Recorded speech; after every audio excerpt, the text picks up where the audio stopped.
व्यर्थ की बातों के लिए नहीं होना चाहिए। जो भी है केवल और केवल आनंद के लिए होना चाहिए। उसमें उसी में जीवन की सार्थकता है।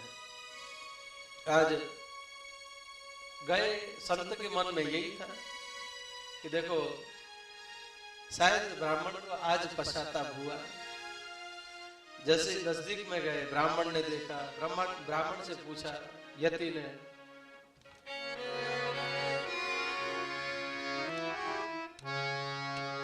कथम रोदसी विप्रत्वं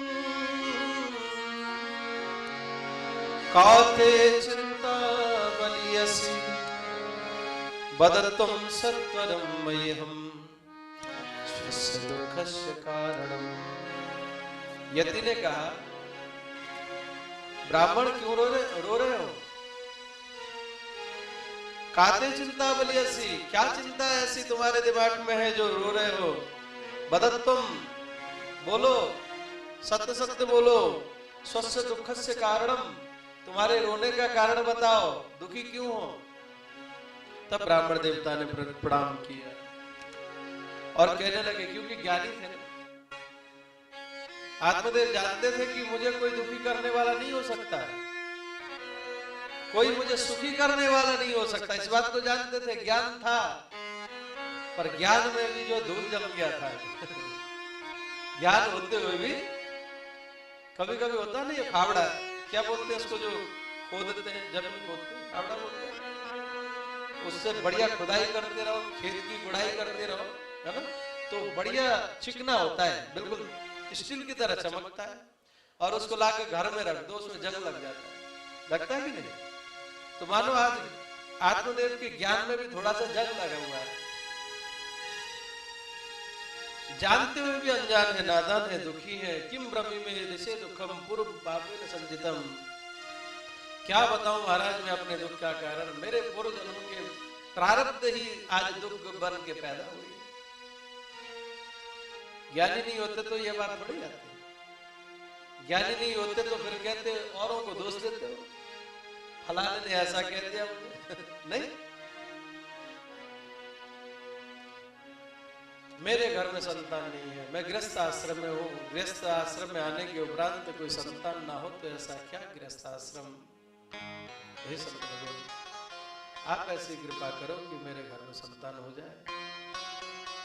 आत्मदेव कहने लगे, दिग्जीवितम प्रजाहीनम दिग्गृहम च प्रजा बिना दिग्धनम चापपत्न्यसम दिक्कुलम संतति बिना। ऐसा गृहस्थ धिक्कार जिसमें बालक न हो। आज जो यति थे संत कहने लगे, हे आत्मदेव, हे ब्राह्मण, तुम ज्ञानी मालूम पड़ते हो, इसलिए देखो, मुंच ज्ञानो प्रजारूपम बलिष्ठाम करुणो गति। आप सब जानते हो इस चीज को कि कर्म का फल सब है, फिर भी दुखी हो रहे हो तो ये अच्छी बात नहीं है। कोई नासमझ बंदा रोए तो उसका रोना एक घड़ी जायज है, तुम तो ज्ञानी हो, फिर क्यों? अब ब्राह्मण कहने लगे, बोले महाराज नहीं, मुझे तो पुत्र चाहिए। अंत में यति ने कहा, देखो मैं समझाने का प्रयत्न कर रहा हूं, पर तुम्हारे समझ में आती नहीं है, तो सुनो विप्र मया तेद्यम प्रारब्धम तो विलोकितम सप्त जन्मावधि तव पुत्रो नहीं बचने।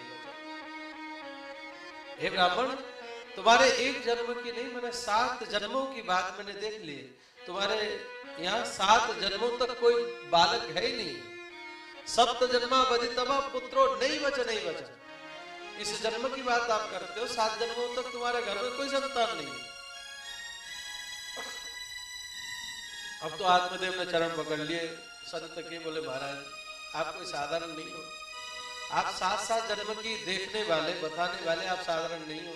अब तो चरण ऐसा पकड़ा कि बोले अब तो आपको देना ही पड़ेगा, संतान मेरे घर में हो, ऐसा आशीर्वाद देना पड़ेगा, नहीं तो आपके चरणों में सिर पटक के मर जाऊंगा, ब्रह्म हत्या आपको लगेगी, मैं नहीं जानता।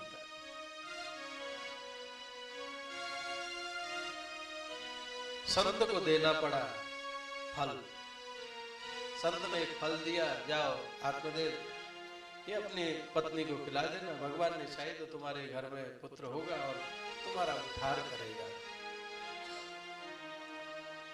घर लेकर के फल गए, धुंधली देवी को फल दिया, संपूर्ण बात बतलाई। धुंधली अनेकों तरह से एवं कुतर्क योगेन तत्फलम नैव भक्षितम, अनेकों प्रकार की कुतर्क उसके दिमाग में आया, उसने फल नहीं खाया। दुखी बैठी थी, उसकी बहन आई, बहन में आपस में बात हो गई, ऐसी ऐसी बात है, संपूर्ण बात बतलाई। आज धुंधली ने की बहन ने कहा, बोले दीदी चिंता मत कर, मेरे घर में बहुत बालक है, खाने के लिए अन्न नहीं है मेरे घर में, तेरे घर में धन की कमी नहीं, खाने वाला कोई नहीं है, इसलिए ऐसा कर, मेरा जो गर्भ में जो संतान है मैं चुपचाप लाके तुझे दे दूंगी, मुझे धन दे देना। बोले ठीक, ऐसा ही हुआ। इस फल का क्या करें? बोले गौ माता को खिला दे, फल की परीक्षा भी हो जाएगी। और सज्जनों ऐसा ही किया, गौ माता को खिला दिया, और समय आने पर उस धुंधली की बहन के बालक हुआ तो ला करके चुपचाप दे दिया। धुंधली ने आत्मदेव से कहा, बेटा हुआ, बड़े प्रसन्न हो गए, बड़े सीधे साधे भोले भाले आत्मदेव ब्राह्मण। उधर 3 मास बाद गौ माता को 3 महीने बाद बालक हुआ, देखा वहां भी एक सुंदर बालक ने जन्म लिया गौ माता के, जो फल खिलाया था, जो संत के द्वारा प्रदत्त फल जो है गौ माता को खिलाया था, वहां गौ माता ने भी एक बालक को जन्म दिया। अब इधर नामकरण करने की बारी जैसे ही आई, तो आज नामकरण अपने बेटे का करना चाहते हैं आत्मदेव, श्रेष्ठ नाम रखूंगा। पर धुंधली ने कहा कि देखो मेरा नाम धुंधली है, मेरे बेटे का नाम धुंधुकारी होना चाहिए। ठीक है देवी। अब जब अपने बेटे का नाम माँ ने अपने मिलते हुए नाम रखा धुंधुली धुंधुकारी, तो गौ माता का बेटा जो है उसके भी कान गौ के तरह थे, तो आज नाम रखा गौ माता से मिलता जुलता गोकर्ण। समय व्यतीत होता गया,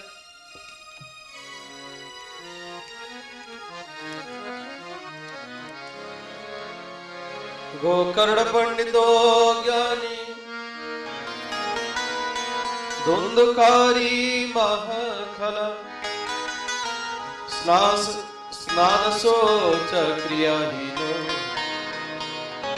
दुर्वक्षी क्रोध वर्धित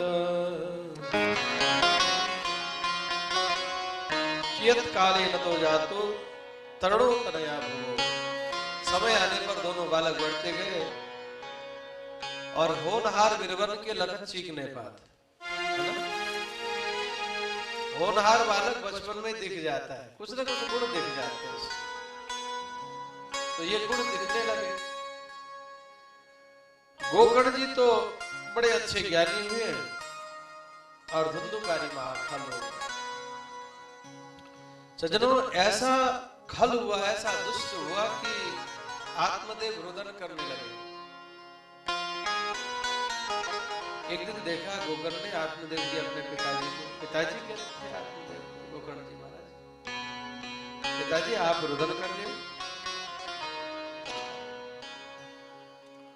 बोले बेटा मेरी समाज में जो प्रतिष्ठा थी सब इस धुंधुकारी ने सब नष्ट कर दिया। मैंने कितना परिश्रम किया था। देखो जी,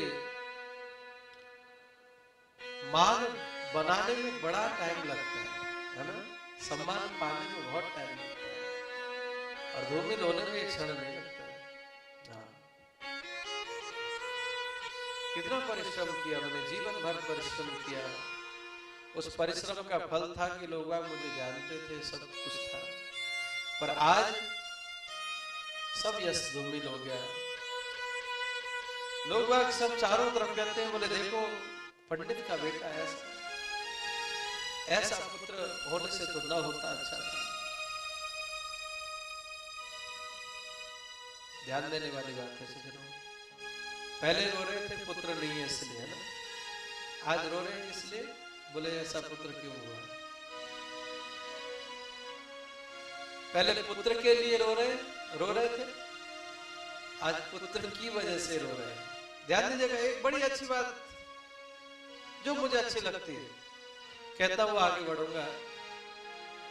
ध्यान देना सज्जनों, हम बेटी हैं या बेटा है, अगर हमारे माता पिता ये कहें, माता पिता हमारे प्रसन्न है, हमारे खुश है, माता पिता संतुष्ट है हमसे, तो हमारा बेटा होना सार्थक है।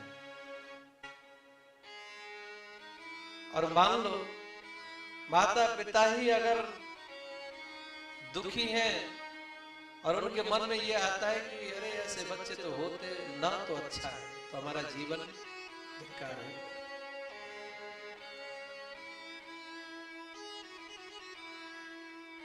आत्मदेव को रुला दिया धुंधुकारी में,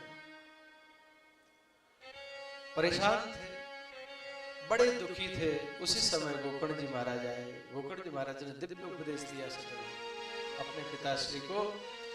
गोकर्ण जी महाराज कहते हैं, हे पिताजी, नचिंद्रस्य सुखम किंचिन्न सुखम चक्रवर्तिना सुखमस्ति विरक्तस्या मुनि एकांत जीवना। पिताजी, ये संसार ये दुखालय है, दुखालय है ना, दुखालय में दुख मिलेगा ही मिलेगा, संपूर्ण सुख मिलेगा संसार में गारंटी नहीं है। क्यों गारंटी नहीं है?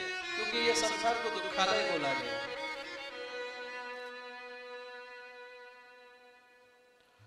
और भगवान का भक्त, हाँ, ज्ञानी जन विविध परिस्थितियों में भी भगवत कृपा का अनुभव करते हुए आनंदित रहते हैं। पर ये संसार में आनंद नहीं है। यहाँ पर कहते हैं गोकर्ण जी महाराज, नचिंद्रस्य सुखम किंचिन्न सुखम चक्रवर्तिना सुखमस्ति विरक्तस्य मुनि एकांत जीवन। हे पिताजी, यहाँ कोई भी सुखी नहीं है।